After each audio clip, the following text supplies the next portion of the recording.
She's the Queen's only daughter. To many, the princess who symbolises the best of the royal family. I think a lot of people in this country think that Anne would actually make a great queen.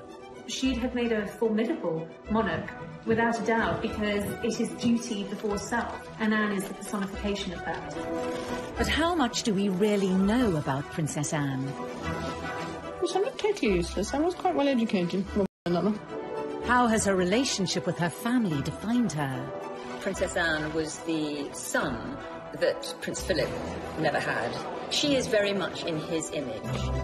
And what is she really like? She doesn't tolerate fools. She can be snappy. She can reduce grown men to tears. How does it feel having a Buckingham Palace as your private property? Well, no, because it isn't. She doesn't care about being popular. She doesn't care about rubbing people up the wrong way. How's the Duke of Edinburgh this morning? Oh, dear. You know where I am? Same place as you. We reveal the truth behind her most memorable moments. From the dramatic... Good evening. There's been an assassination attempt on Princess Anne and Captain Mark Phillips. It was an extraordinary incident, and she handled it in the most extraordinary way. To the controversial. Divorce? Very much. Never been mentioned. These were love letters. There was something going on between the two of them. No, I have no comment to make on the news at all. We follow the highs and lows of an extraordinary life. She might not be about hugs and cuddles and compassion, but she is about duty and responsibility and hard work. She's still making headlines after 70 years in the spotlight. But who is the real Princess Anne? The Princess Royal.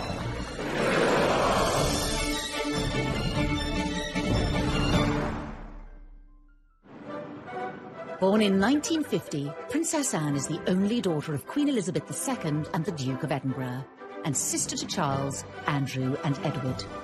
Anne was born 70 years ago, the second child of Elizabeth. And of course, when she was born, her grandfather, George VI, was still on the throne. And it really was a million miles away to where society is today. Arriving at Ballater Station with her family, the Queen was received by the Marquis of Aberdeen. Anne had a very 19th century childhood, a very traditional royal childhood. When she was born, of course, the Queen was not yet Queen. She was still Princess Elizabeth. So Anne was not born at Buckingham Palace, as many people think, but actually at Clarence House, where the then Princess Elizabeth and Prince Philip... And heir to the throne, it was Anne who was assertive from a young age.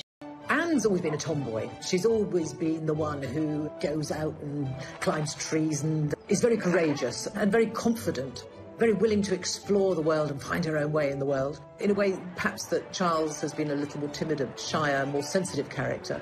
Anne is absolutely a chip off the old block. As a child, even though she was a couple of years younger than the Prince of Wales, she was quite happy to take him on in any kind of physical rough and tumble, and she often came out on top. One person with a better insight into Anne than most is Katie Nicholl. She recently interviewed the princess to mark her 70th birthday. I think growing up with three brothers, it was inevitable that Anne was going to be pretty tough, pretty resilient.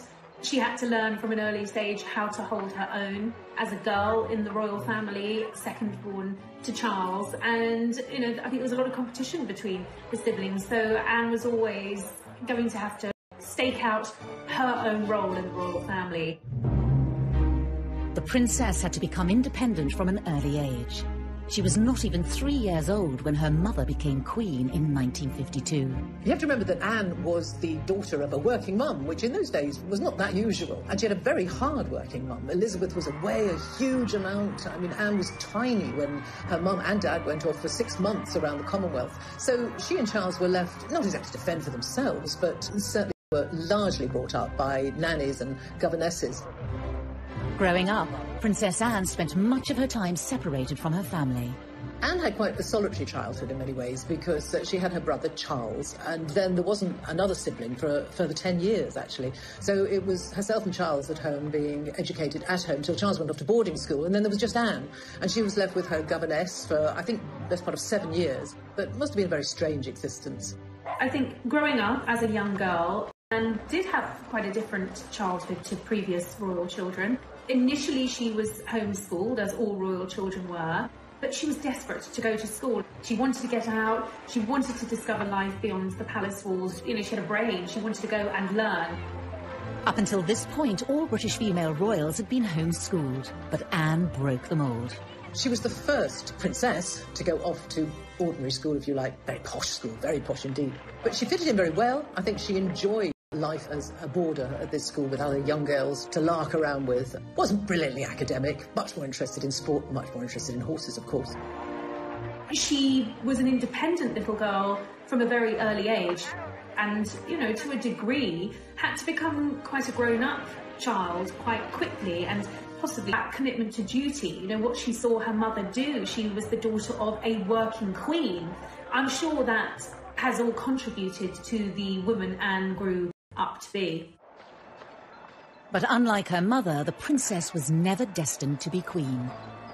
In a way, it's quite sad, because you have this amazing kind of role model in her mother, who was a very strong woman, a very powerful woman, you know, back in the 50s and 60s, which was kind of post-war, when women's rights and equality was really, really starting to take off and be incredibly important. And her mother was a great role model, and in some ways it's a shame that Anne wasn't born first. But even if she had have been first, the rules back then, the law of primogeniture back then, meant that any boy, any son born to a monarch would always take precedence over his sister.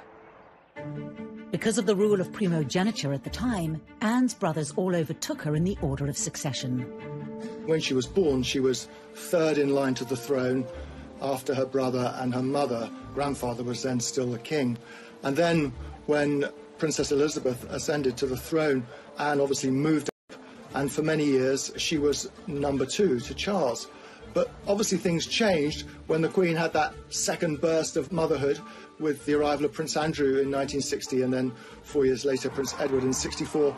Anne moved down below her brothers. That was the system then. A lot of people have never been very comfortable with it, but that's how it was. And I think Anne accepted it. Princess Anne discovered that there were advantages to not being the heir.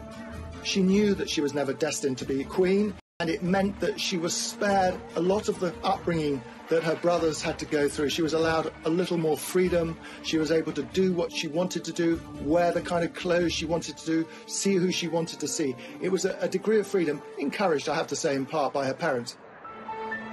Throughout her life, the princess has continued to be pushed further away from the throne.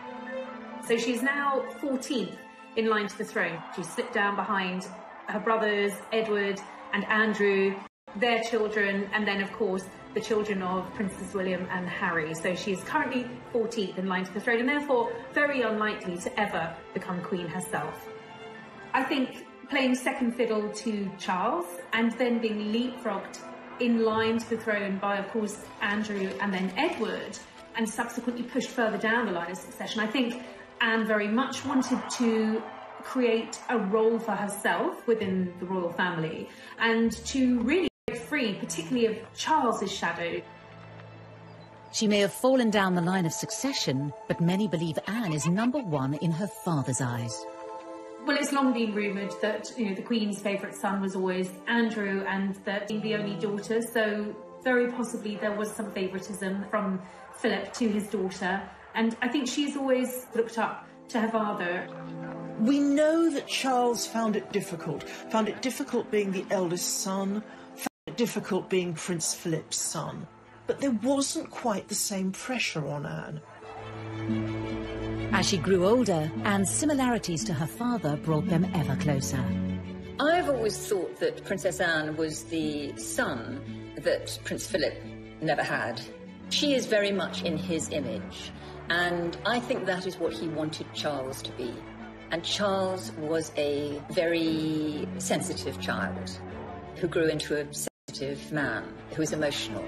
Anne is none of those things. Anne is very straightforward, very blunt, calls a spade, but is also very funny. And her father is very funny. And I think they have absolutely the same sense of humour. Does the press really annoy you? Yes, I think it does. I think it wouldn't really be doing its job if it wasn't. Both of them can be quite grumpy, both of them can be quite difficult, both of them shoot it, both of them say what they think, both of them are kind of keep calm, keep buggering on, and both of them have a really strong work ethic. Anne's early work ethic would stand her in good stead for her royal future, but would her strong character lose her favour? And how did she upset America as a teenager? She looked at the time as though she didn't want to be there, they said. She refused to answer anyone's questions, snappily saying, I don't give interviews. She doesn't tolerate fools. She can be snappy. She can reduce grown men to tears.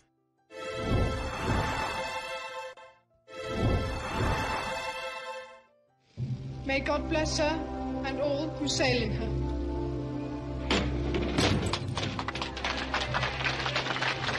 Princess Anne's incredible work ethic was evident from a young age. In 1968, aged just 18, she became a working royal. I think she's always had a sense of commitment from a very early stage in her life, and after school she decided that rather than go to university, she wanted to start working and becoming a full-time working royal, and that's exactly what she did. Anne didn't see the point of any further education. She'd had quite enough by the time she was 18 and said that she thought university was a very overrated pastime. She probably wouldn't have got in anyway because she didn't do brilliant in her exams. I decided after my limited school career not to go to university. Contrary to some reports, not because I couldn't go to university, but I didn't actually want to go to university. The Queen and Philip went to Australia in 1970. Anne wasn't even 20, she was still only 19. She accompanied them, and it was the birth of what has become a real royal staple, the royal walkabout. There had never been a walkabout before, but such was the interest in the young teenage Princess Anne, and she was a very an attractive teenager. The crowds turned out in their thousands. The princess has devoted a large part of her life to official engagements and is often referred to as the hardest working royal. She always has been one of, if not the most hard-working member of the royal family. I mean, she will carry out 4 or 5 engagements in one day. She could be in Scotland in the morning, London in the evening, and she would be very well briefed on every engagement and extremely professional. She's admitted she's a workaholic.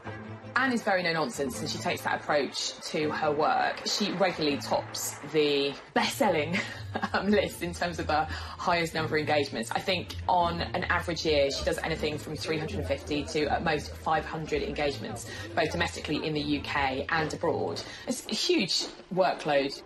I remember Kevin MacLeod, who was the Canadian Secretary to the Queen, said of Anne in 2014, her credo, literally her belief is, keep me busy, I'm here to work, I'm here to do good things, I'm here to meet as many people as possible.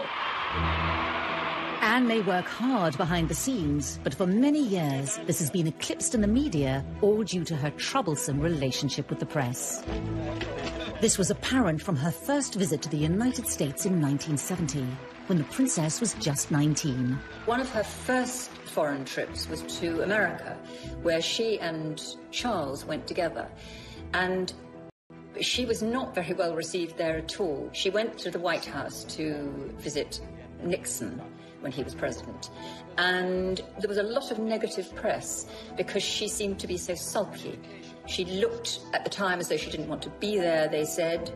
She refused to answer anyone's questions, snappily saying, I don't give interviews. She was very ungracious.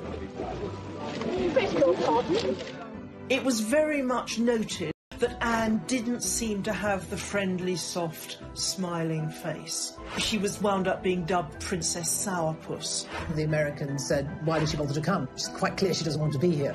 So that was the beginning, actually, of pretty much a lifetime of often negative headlines for the princess. This early trip set a pattern for Anne's relationship with the media. There are probably members of the press, photographers particularly, who have perhaps been on the receiving end of Anne's shortness, shall we say. She can have a quick temper, and she just would not worry about a press pack there to capture every moment. And some of those moments were certainly unexpected. In 1969, while visiting troops in Germany, the world saw another side to the princess. We were kind of all knocked out when she was 19 and she went to Germany on a job. And we were getting pictures back of her. She is the holder of a heavy goods vehicle licence. And we saw her driving a 52-ton chieftain tank. Astonishing. She also, on that second trip, she fired a submachine gun from the hip and got 8 bullseyes. And I think there would be lots of men looking at her in abject terror. Here she was, a young woman, and she was capable of doing all of this. Despite Anne's refusal to play the media's game, she was working hard to support the Queen. Those in the know even regard the princess as the royal family's secret weapon. And I think Anne has always realised her power, her soft diplomacy, the ability to help, the ability for the royal family to reach areas that, traditionally prime ministers can't. The royal family is a constant, they are always there. And particularly in areas of the world that have royal families, for instance, like the Middle East, when you send a member of the royal family to them on a state visit, it's immensely important. It conveys, huge prestige. And people take that very seriously. And often members of the family, like Anne, are used to help trade deals, help diplomatic relations, and I think Anne has been very successful at that, and she's done that from a very young age. Well, Anne had this brilliant knack of sort of being the pathfinder, if you like, for the royals. If there was a slightly tricky destination to go to, it was always Anne they would send in first, because she has a great ability at making people feel welcome and being enormously empathetic with people. In 1990, it was Princess Anne who the Queen trusted to visit the Soviet Union on her behalf. This historic occasion marked the first official visit by a member of the royal family in over 70 years. The last, coming before the Tsar, a distant relative of the Queen, was executed after the 1917 revolution. I suppose her most significant overseas trip was to Soviet Russia, as it then was, in 1990. How does it feel having a Buckingham Palace as private property? Well, I don't know, because it isn't. She made a huge impact. It was a great success. Big crowds came out to see her. People were interested in her. And the feedback was incredibly successful and very positive for Britain. That was a massive deal in terms of the thawing of the relations between the UK and Russia. So that was a really, really important tour that Princess Anne went on to the Soviet Union, and she really paved the way for the Queen's visit.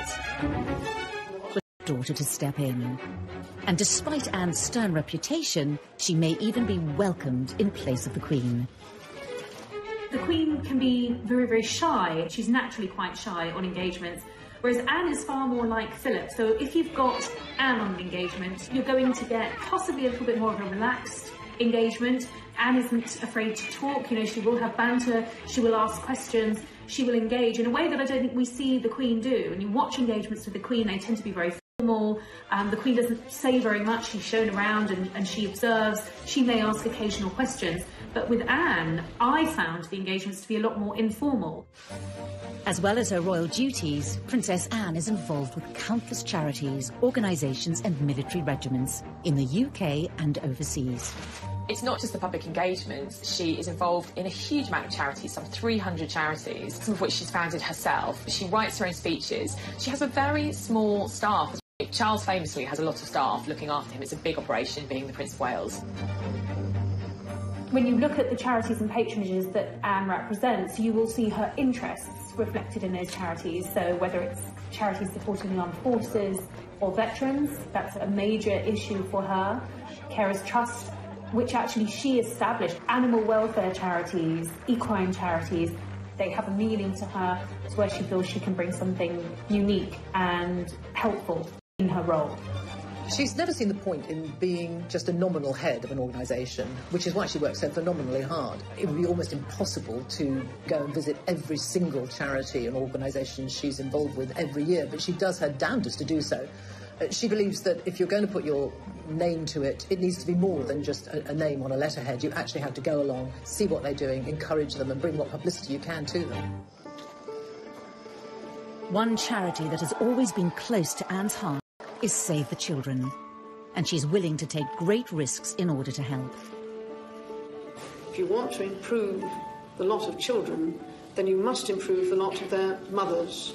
If there is a fundamental baseline for the Save the Children Fund's work, it is working with mothers and getting mothers to be able to take a much greater part in their children's lives and in the lives of the community in which they live. I think she's very closely associated with the Save the Children Fund. She's been president for, I think, nearly 50 years now, and this has meant a very great deal to her.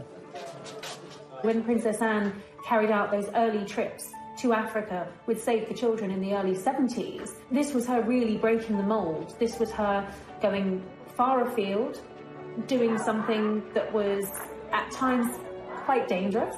The areas that she was going to were visits to Africa with Save the Children long before Princess Diana was even on the scene. But Anne made it clear that she didn't seek praise from the public or the press. She once told a friend who had been asking her about the kind of affection that Diana had from the public, the love, the adoration that Diana had, if she would want that. And she said no, she would rather have respect than affection from people that she didn't know.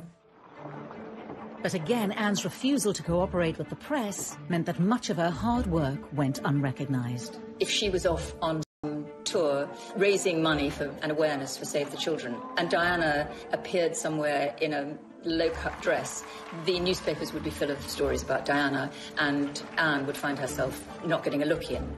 I think that must have been very galling for her. In the early days, I used to wonder why she didn't force herself to have a better relationship with the press. She clearly had no time for us at all, and she thought we were a nuisance. Such a shame, because whenever we used to write about her, it wasn't about the worthy work she'd done. It was because she'd lost her temper somewhere, or she'd sworn at someone, or because she was wearing ridiculous clothes.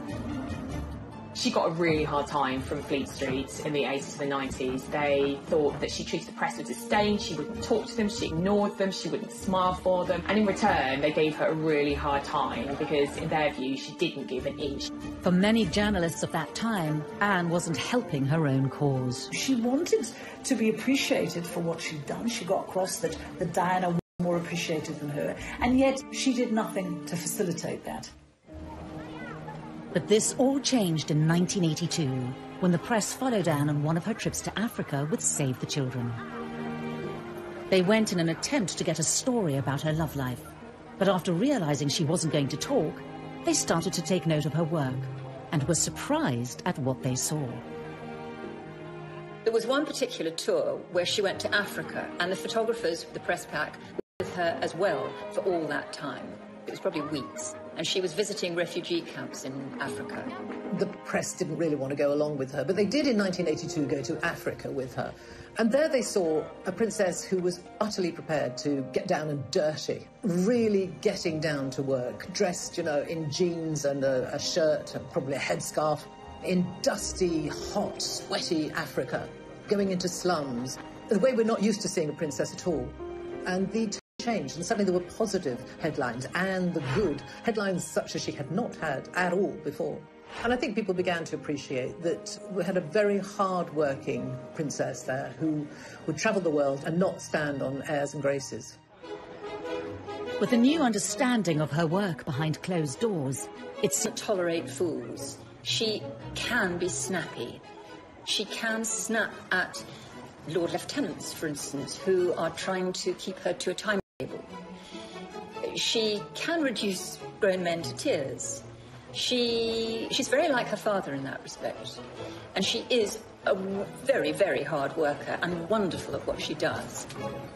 Very straight. She is what she is. And she's always said, actually, I've got to be true to myself. I am what I am. And that is a slightly haughty, imperious at times princess, but someone not at all snobbish, and someone with a common touch, albeit a common touch that often involves wearing white gloves. But, you know, you can't take it away from her. She is a hard-working royal. But it's not only Anne's Olympic work ethic that has astounded the public. She's had a whole other career with highs. We had a world-class sportswoman as a working royal, and that's quite unusual. And lows. It's pretty humiliating to be seen covered in mud and water and scrambling after your pony.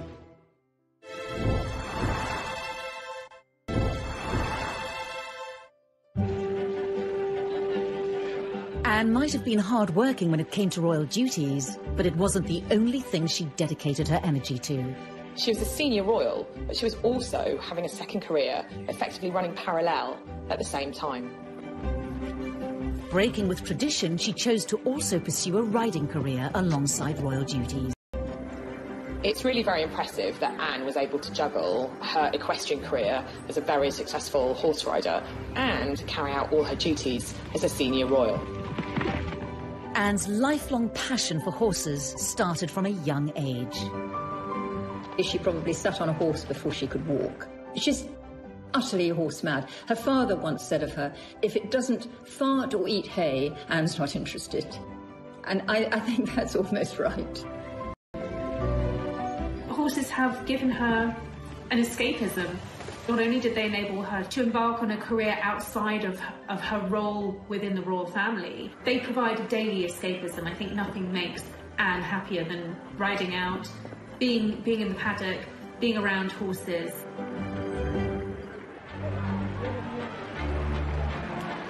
Horse eventing has long been considered a risky sport. Go. And Anne's royal title did not give her any immunity to the dangers. Anne narrowly escaped serious injury following a bad fall whilst competing in Dorset. The horse came over on top and rolled on top of me. She was unconscious when I got there. It was later learnt that Princess Anne had cracked a vertebra.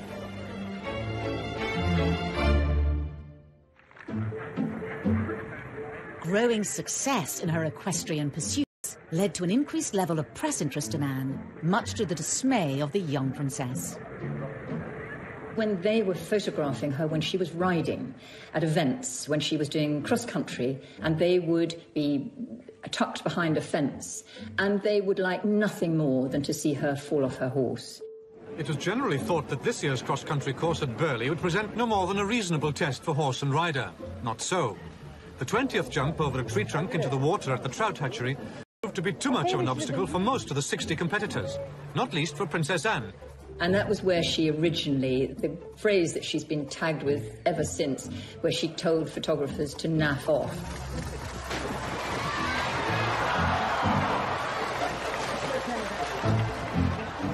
Anna's always spoken her mind, and she can be quite abrupt. It wasn't really naff off. Her language can be quite fruity. She hated the intrusion of the press, as she saw it, when she was trying to concentrate on riding.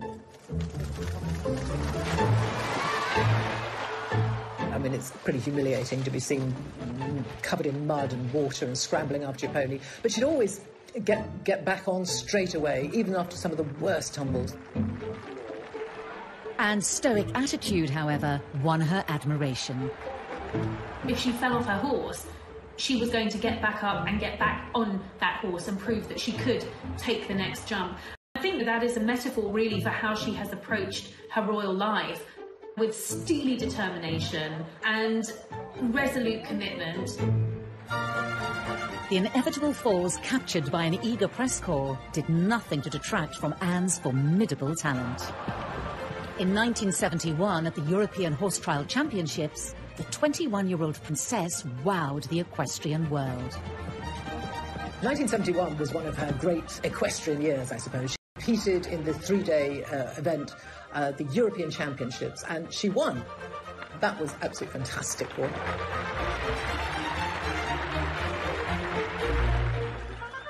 Anne's sporting success allowed the public to see a different side of the princess. She was voted the BBC Sports Personality of the Year, which is always one of the greatest accolades you can have as an athlete, as a sports person. So there, in front of hundreds of top people in their sports, she was fated as the top woman. It was a way of actually connecting the year.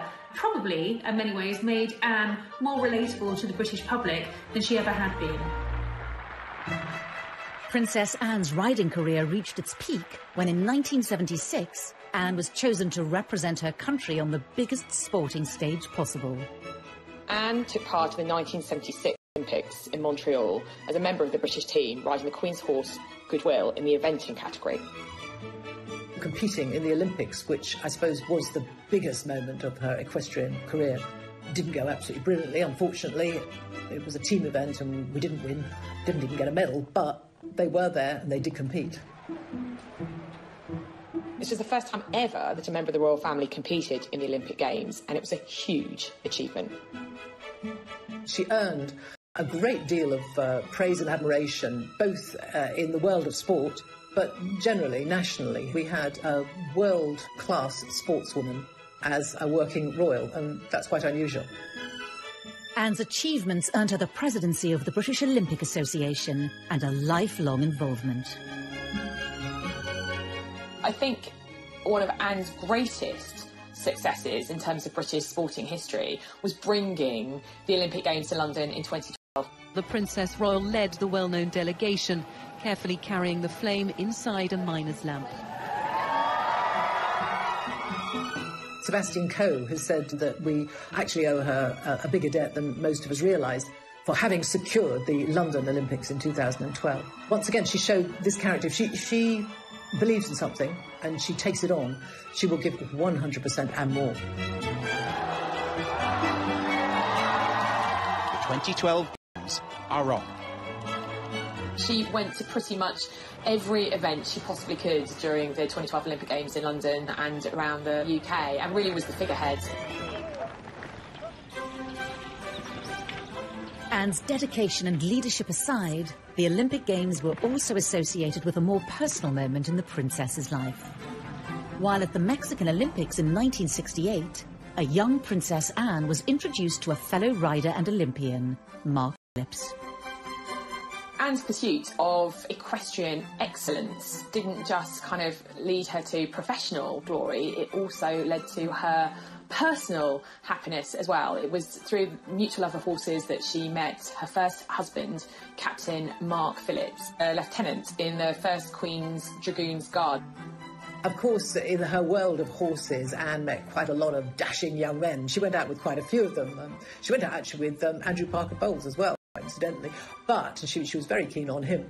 Her eyes finally set on Mark Phillips as an equestrian athlete. Everyone, I suppose, was looking for the princess to find a suitable husband, someone maybe from a foreign royal family, someone of a similar background, a prince who might be knocking around somewhere in the world. But she wasn't having any of that. She was determined to marry whoever she fell in love with, and the man she fell in love with was Mark Phillips. Determined that their courtship remained private, Anne was careful to keep her blossoming relationship from the press. We found out that she used to ferry Mark around in a horse box to secret locations so they could be together without anyone seeing. Well, there was, I think, an inherent distrust of the press on Anne's part. So when she did get engaged to Captain Mark Phillips, she made a point of outfoxing the media. Has it been a great strain keeping it secret and indeed keeping it away from people like ourselves? I think it has, yes, it became rather a strain. Yes. It did annoy the press a great deal because at that time the rumours were knocking around that she was getting engaged, she was going to get engaged to Mark Phillips, and the palace denied it. And the day after they denied it, the engagement was announced, which annoyed the press a great deal. The engagement was formally announced on the 29th of May 1973, with the wedding to take place in November. A royal wedding fit for a princess. And a shocking kidnap attempt.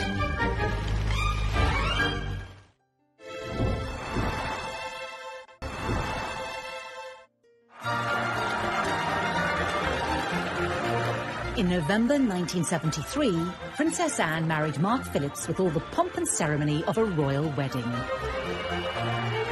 I think had she been able to have things her way, it probably would have been a low-key wedding, but she was the first of the Queen's children to get married, the only daughter, so it was going to be a big deal. There we can see groom Captain Mark Phillips. Even though it was November, like her mother's wedding, almost 50,000 people lined the streets to watch her go to Westminster Abbey. An estimated 500 million saw it on TV.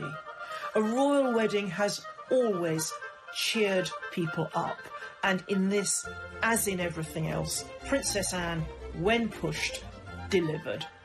Now the best man, Captain Eric Grounds, puts the ring on the Archbishop's prayer book for the blessing.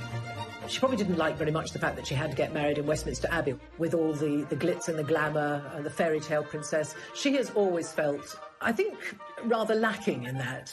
She says, I know You know, maybe she feels she's been a bit of a disappointment, but that's just not in her nature. There were a few concessions to Anne's taste and personality. The wedding dress didn't come from a famous designer. It came from her own regular dressmaker. And the cake was made by the Army Catering Corps. The moment we've all been waiting for, and how lovely she looks. Now, we expected something quite different, and we've certainly got it today. Look at that wonderful gown. The dress was very simple, very demure. The bouquet was very demure. It was all pretty low-key, and I think that was very much Anne's choice and very reflective of how she wanted things handled. You know, she's not one who is comfortable in the spotlight, particularly when it's on her personal life. The bit I love about the wedding dress, it was this beautiful medieval-looking dress cut from one piece of fabric, apparently. But none of us could see it. But on the shoulders, apparently, there were little epaulettes, just sketched in pearls, a kind of gesture to a uniform. Even Princess Anne couldn't go down the aisle on her father's arm in uniform, but she got as close as she could. So, the bride and groom come out. You can hear the welcome from the crowd. Tradition has it that the Queen often bestows new additions to the royal family with a title upon their marriage. It was in the Queen's gift to bestow an earldom on Captain Mark Phillips, who was a commoner. He refused that title, and very much with Anne's blessing. And I think from the outset they were determined to live as normal, private lives as possible.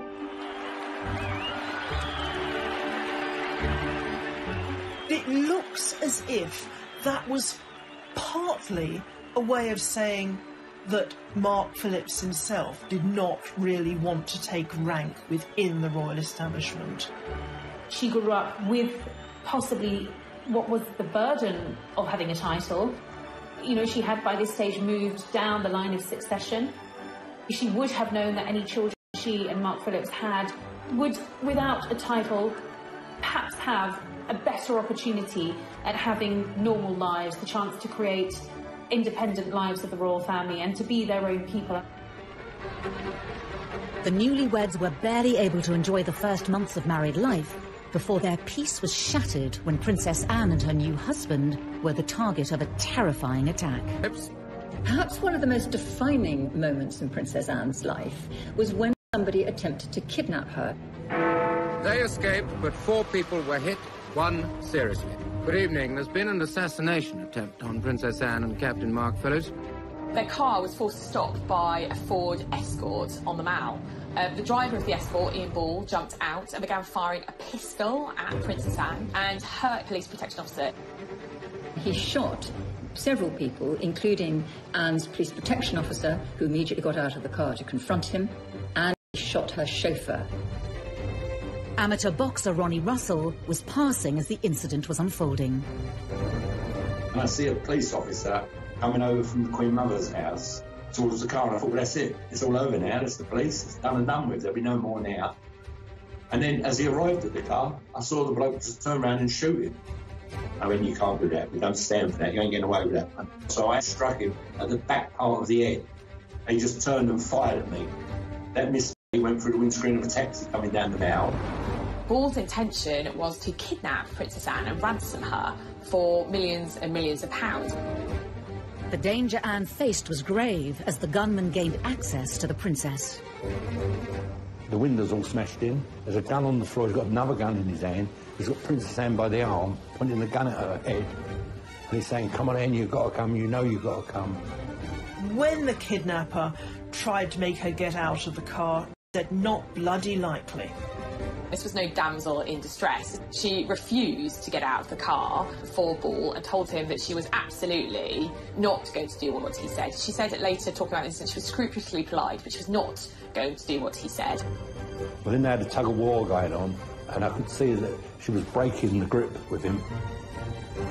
I leant into the car. I said, come this way, Anne, you'll be safe. I got by the forearms, held him out of the car, in front of me. I said, now we're going to walk away and it's going to have to go through me to get you. At that point, he has run round behind me. Mark Phillips has seen that, dragged her back into the car. So when I've turned round, he's there now. He's like as far away from me as you are, and he's standing with a gun pointing at me. And I thought, well, it's your turn or my turn. And then I hit him very, very hard. Thankfully, the incident was brought under control by the arrival of the police on the scene. It was an extraordinary incident, and she handled it in the most extraordinary way. And the next day, she was back on duty, working as if nothing had happened. Just the same kind of attitude as if she'd just fallen off a horse. But her life had been very... That gives you some insight into the princess's pretty tough, steely and unflappable nature. And even when she's being threatened and at gunpoint, she doesn't actually lose her cool. It's another way in which she almost echoes her mother. Because with her mother, there had been that apparently shot fired at her at the Trooping the Colour ceremony.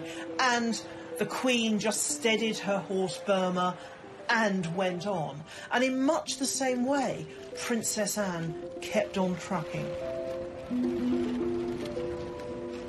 Later on, her father, the Duke of Edinburgh, said that if the kidnapper had got away with Princess Anne, poor him, she'd have really made him sorry for it.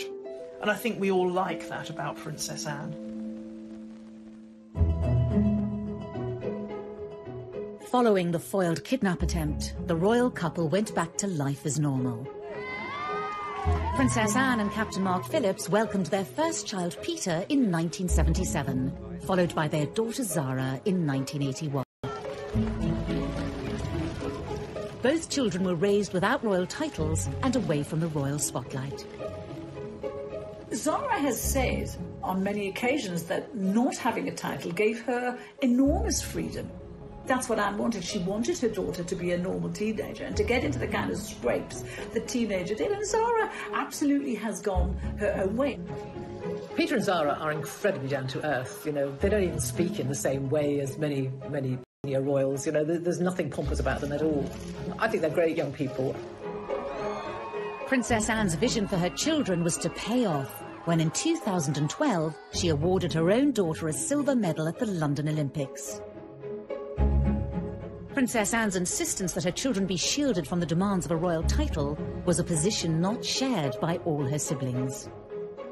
Andrew rather pompously has insisted on full status for his girls, who are both princesses, and Edward's children too do have titles. So she's very different on that.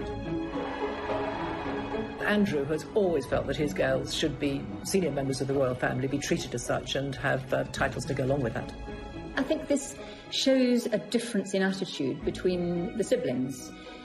Anne is a no-nonsense, get-on-with-it sort of woman. She is royal, she has the titles, and she does the work. But she's not someone who takes herself too seriously. Andrew, her brother, I think, feels very entitled. He wants the adulation, and I don't think she does.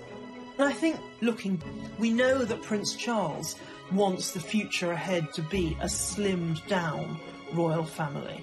Not too many extraneous members of the monarchy. But Princess Anne was there decades before him. Anne may have been notoriously private, but eventually details of her private life did spill out into the open. Rumours swirled of issues within Anne's marriage. Divorce? Very much. Never been mentioned by anybody. And leaked letters suggested a third party's involvement. I have no comment to make on the news report.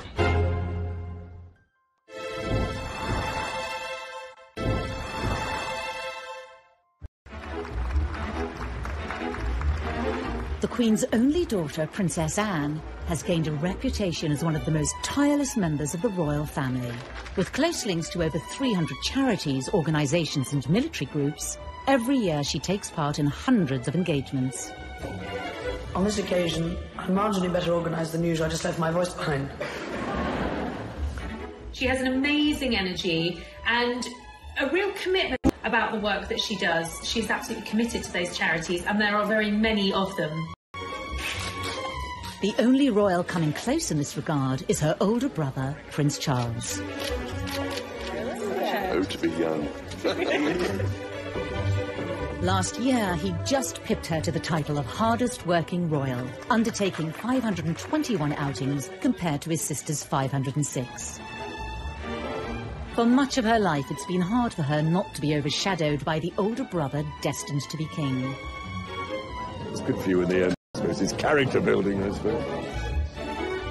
All their lives, comparisons have been inevitable. Charles is quite a sensitive man. He cares a great deal. And I'm not saying that Anne is uncaring, but she's much more like her father, which is a pragmatist. I mean, Philip once said that I'm a pragmatist, Charles is a romantic, and very often a romantic thinks that a pragmatist is unfeeling. I don't think Anne is unfeeling, but she is a much more practical, get-it-done sort of individual than Charles, who feels things very, very deeply. The difference between her and Charles, I think she was tougher than him. She was always stronger than him. In fact, someone once said, you know, she's the king we never had.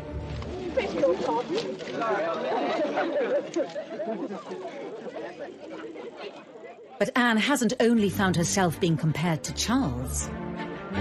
In the 1980s, when he married Diana, there was a new princess in town, capturing the public's imagination like never before.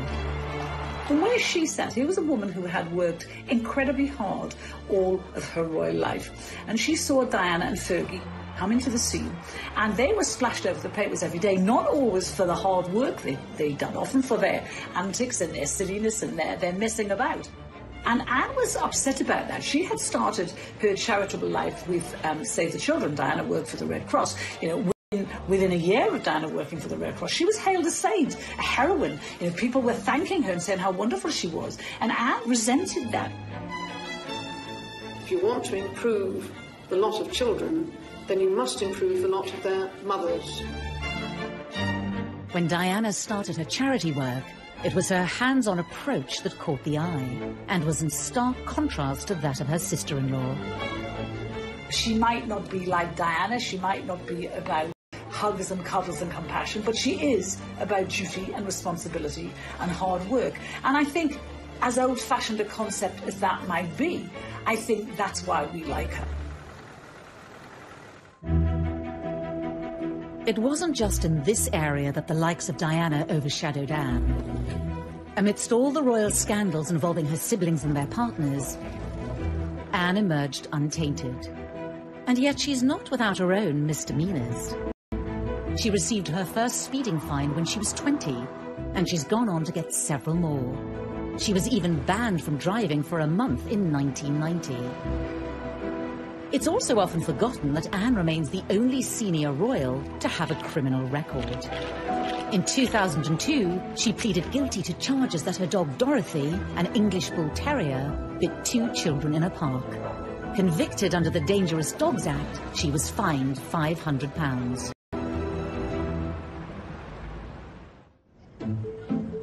Private letters were stolen from her briefcase in Buckingham Palace. Ultimately, they revealed her own romantic indiscretions, while still married to Mark Phillips. Alone today at her Gloucestershire home, Gatcombe Park, the Princess Royal has said nothing about the letters stolen from Buckingham Palace. No one quite knew what to make of it, but it transpired very quickly. In fact, the palace issued a statement saying that these were letters from Timothy Lawrence, who was the Queen's equerry at the time, to Anne. And it became very obvious very quickly, though we didn't get the content of the letters, that these were love letters, and that there was something going on between the two of them. No, I have no comment to make on the news at all. It transpired, when we all started to dig around, that Anne had been seeing him for quite a long time. She was going to his home in Winchester every weekend. And when we all went there to talk to the neighbours, they quite gaily said, oh, yes, she's been coming for months. And we all said, well, why didn't you say anything? And they didn't, because they liked her. As for the letter thief, Scotland Yard's Serious Crime Squad investigated the incident for 4 months. They took 500 sets of fingerprints and interviewed almost everyone at the palace, but the thief was never identified. The damage was done. The letters had exposed Anne's affair and revealed the true state of her marriage. Speculation was rife that her and Mark Phillips would be divorced, even though she denied it. Have you seen the paper today? Yeah. Well, it relates a story about the Queen has given permission to divorce the Queen. Divorce? Daily Mirror. Never been mentioned by anybody. In the end, divorce did come during the Queen's Annus Horribilis in 1992. Her daughter might have been the first of the Queen's children to divorce, but it never affected Anne's reputation as much as the others. Her siblings, their marriages fell apart, and the world followed every last detail rapturously. We were absolutely riveted by the gory details of their marriages falling apart. Anne's, she managed to keep very private. The love letters were published, but she just kept on, and she said nothing, and no one dared to ask her anymore. And she married Tim Lawrence very shortly after she divorced Mark Phillips. 1992 even ended on a happy note. The Princess Royal marrying Timothy Lawrence at one of the most low-key royal weddings there's been. So she married at the little church near Balmoral, and that was probably the kind of wedding that she'd have had the first time round, if she had the chance. Small, private, just, a little bunch of white flowers in her hair. Had both her children there. I think that wedding was really all about Princess Anne. Since then, Princess Anne has maintained her ferocious commitment to royal duty. Her no-nonsense dedication to carrying out her role is a trait she shares with her mother. It's led many to wonder if Anne was the Queen's child most suited to becoming the next monarch.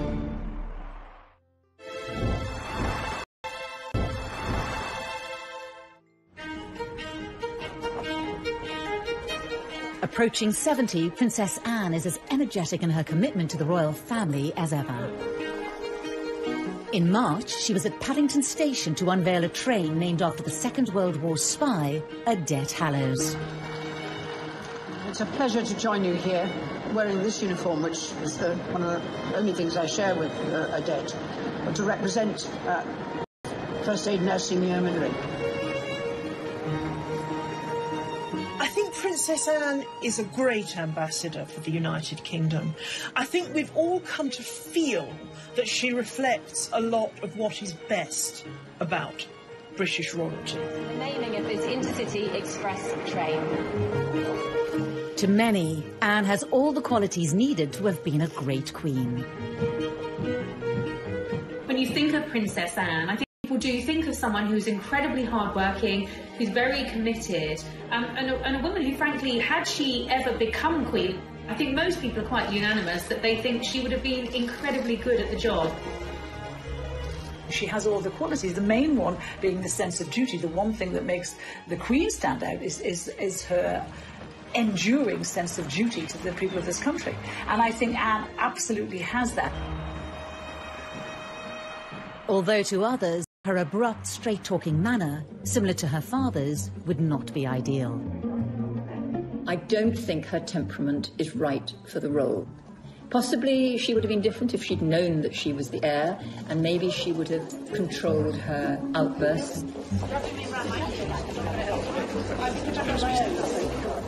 But I doubt that. I think she is very like her father.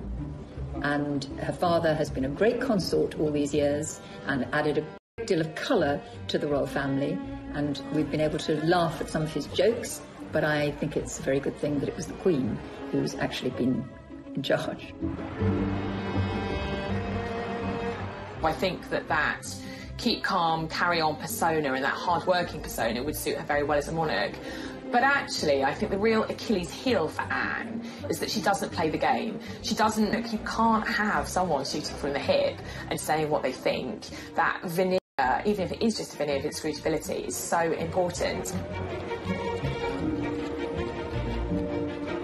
I think a lot of people in this country think that Anne would actually make a great queen. But personally, I think that we need someone who is a little less steeped in tradition. I mean, Anne herself has said that she doesn't see any point in changing things for the sake of change. If things work, then leave them the way they are. And that makes things rather stuffy, in my view, too stuck in the established way of doing things. So I think we need a moderniser, and I think to a great extent Charles will be, and William certainly will be. For many, though, as the royal family has modernised in certain ways, it's been Anne's traditional values of duty and loyalty that have seen her popularity increase in recent years. As the carefully choreographed media profiles of some of the younger royals have fractured, Anne, for all her faults, is still going strong. She really is kind of the unsung hero, I think, of the royal family. She just gets on with it, opening factories, visiting supermarkets, supporting charities. She doesn't get much media coverage anymore, and that's exactly how she likes it. Throughout it all, Princess Anne has remained fiercely devoted to the monarchy and her parents. A rare chance for them to talk about each other in their understated way came at Anne's 50th birthday party in 2000. Really thanks to their example, their advice and their help that you're all here tonight. They're very proud of her, and that's all Anne's ever needed, approval from them. She doesn't need it from anybody else, and that's why she can be so rude to people. She doesn't care what they think of her. I think the only two people in the world she cares about, who think about, is the Queen and Prince Philip. I have been touched by the warmth of the appreciation that all these many friends and colleagues feel for your energy and dedication.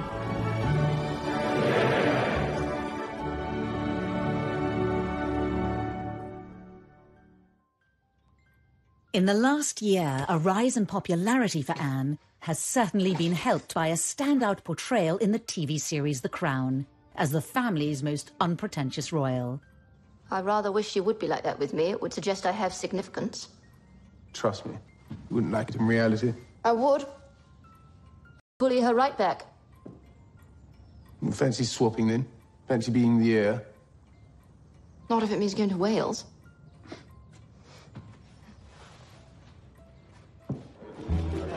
Also being seen sharing a laugh with world leaders as they appear to talk about Donald Trump.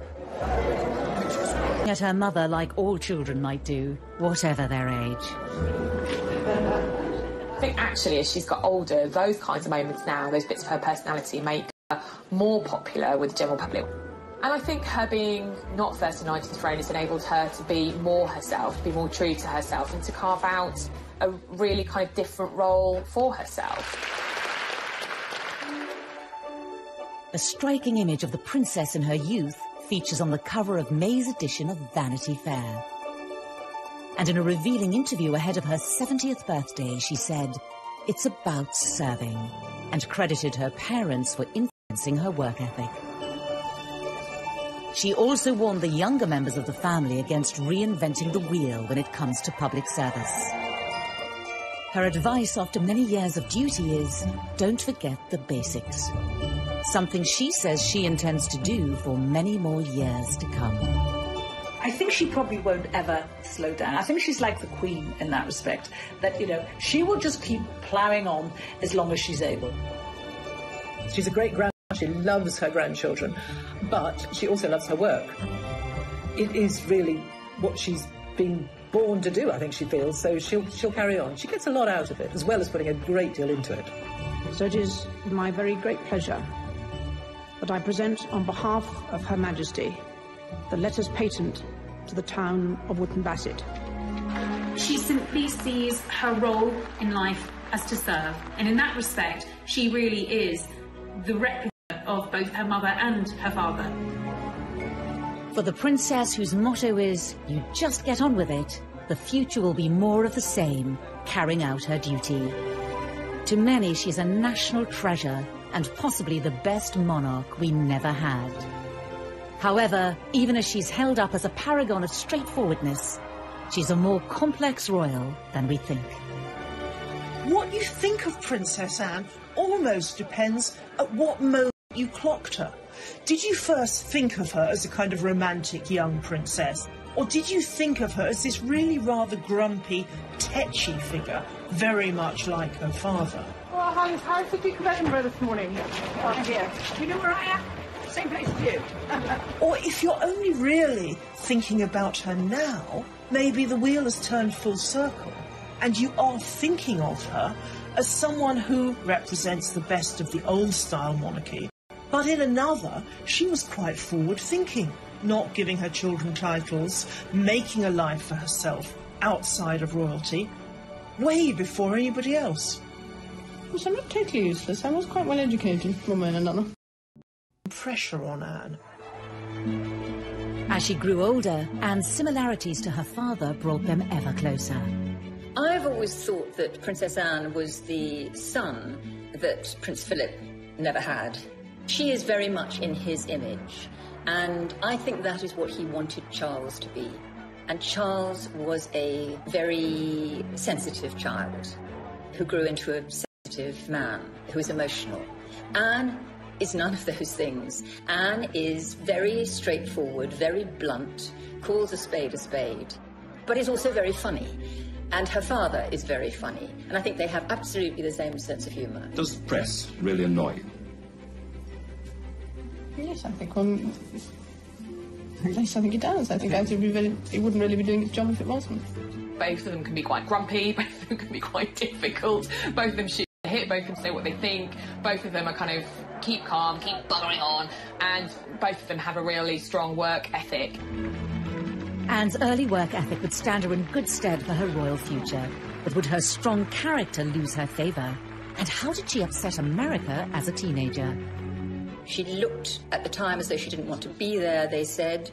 She refused to answer anyone's questions, snappily saying, I don't give interviews. She doesn't tolerate fools. She can be snappy. She can reduce grown men to tears.